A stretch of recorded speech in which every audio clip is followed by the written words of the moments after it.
The United States of America, a gleaming beacon of hope and a steadfast symbol of the achievements of humankind. For over 200 years, this lodestar of liberty and freedom has provided hope and inspiration to the world. A nation that rivals in greatness even the Roman Empire, it is and will always be an emblem of the heights of the Western civilization.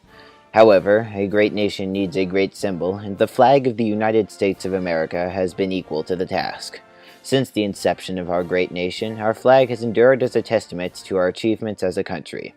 While the most common story about the origins of the flag say it was created and sewn by Betsy Ross, New Jersey Congressman Francis Hopkins also claims to have created it. It is possible that the flag was created by Hopkins and sewn by Ross, but neither story is entirely verifiable. Though it has seen many iterations and interpretations throughout history, the basic foundation of the flag, red for courage, zeal, and fervency, white for purity and rectitude of conduct, and blue for loyalty, devotion, friendship, justice, and truth, with a blue canton for the Union emblazoned with white stars for the states, and 13 alternating red and white stripes for the original 13 colonies, has remained steady since the year our nation was born. Of course, though the design and colors, alongside the significance of the canton, stars, and stripes, have remained fairly constant, the interpretation of these colors shifts with time and from interpreter to interpreter. Several other flags use the national flag's colors and/or design, such as the U.S. states of Texas, formerly the Republic of Texas, Hawaii, and Ohio, as well as the nations and territories of Liberia, Puerto Rico, Togo, and the Bikini Atoll.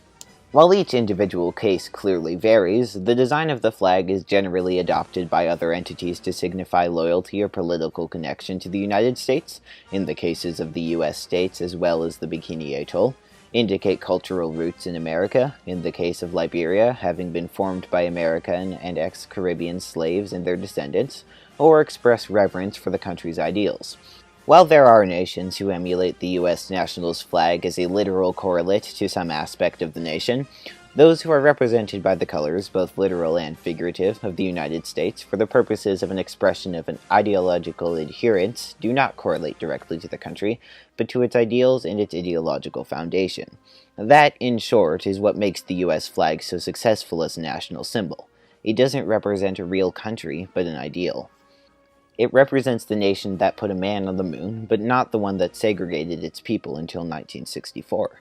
It represents the nation that brought representation to its people, but not the one that deprived 80 to 90% of its population the rights to be represented. It represents the nation of immigrants, not the one that has turned its back on them and always has. It is in this way that we come to the much less comfortable, much less discussed country that the flag represents, and the people that it emboldens. The fact of the matter is that America is not and never was great, as no nation ever has been. Throughout the country's history, nationalists, nativists, hate groups such as the KKK, and other organizations committed to the preservation of a very specific America have carried our flag as a symbol of their country. Specifically, their country. Not the country of anyone else, not the country of anyone they deemed unworthy. Their choice of the national flag as their symbol was certainly not a random one, and not even an entirely wrong one. In a very real sense, the flag already represented what they wanted it to represent. It was the flag of hundreds of years of slavery and dozens of segregation. It was the flag of internment camps. It was already their flag. They didn't steal the symbol. It was already theirs. It was already the flag of their America, of white America. Even to Americans that do not brand themselves as nativists or nationalists, the flag still represents a very romanticized ideal. It is a flag both of a romanticized past and a romanticized present. It is of a romanticized past in the previously explained sense of its representation of a country that never truly existed, and a romanticization of the present in the sense of its representation of a country lacking both the scars of the past and the issues of the present. Its place as a symbol of an exclusionary America makes the flag an incredibly powerful symbol of protest. Alterations of the flag, most commonly burnings, are often used to challenge the government, and though having been challenged in constitutionality as well as having been the target of prohibitory legislation, have been upheld multiple times as an expression of free speech, most notably in the 1989 case Texas v. Johnson, which overturned all previous so-called flag protection acts. Similar acts have been attempted to be passed since, however, as recently as 2006. On the other side of this same coin, the flag is used in protest, often abroad, as a symbol to express the so-called American ideals. The flag of the United States is undoubtedly a cultural icon. It is and has been used to evoke a plethora of emotions in everyday life, such as in advertising and in fiction, since its inception. Perhaps the most recurring image in American folk art, one would be hard-pressed to find an antique store or flea market in America without countless renditions of the flag. It is, for many, a symbol of a simpler past, a better time. While for most of the population, that is on its most basic level false, it doesn't really matter. Again, the flag is a symbol of a collection of ideas and ideals, not of a real country. To many Americans, their Americanism is a culture. This, in part, is why the flag is venerated almost as a religious symbol. When a symbol is so thoroughly detached from that which it represents, it will inevitably become a quasi-religious symbol by the very nature of an inability to project fault onto it. While the flag is the most visible example of American history becoming detached from itself, it is not unique. The entirety of our history, but especially the Revolutionary period, has been mythologized to such a degree that it is often unrecognizable when placed next to its real-life counterpart. Washington and Jefferson are gods worshipped in fittingly classical palaces in our capital. Our flag is simply a piece of the cloth from which a factitious history has been sewn. Perhaps just as fascinated with the flag as American folk art and cultural iconography is fiction.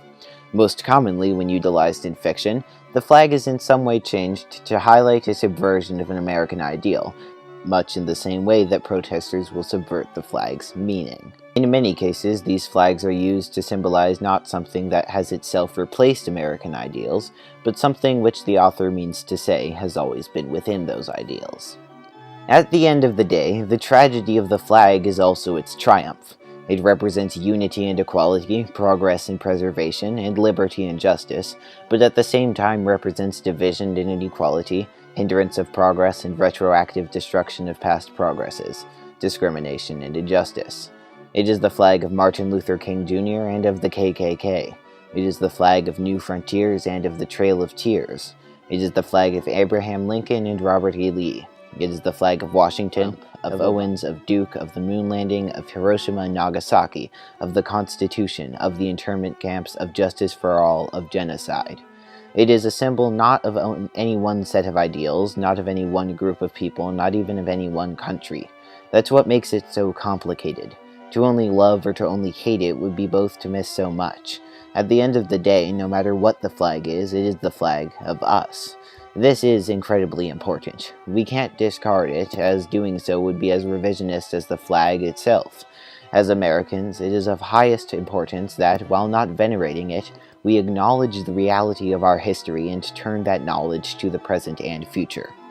And so, the next time you see the flag, be it flying from a pole or on a license plate or pinwheel or t-shirt, remember where we are, where we came from, and where we are headed.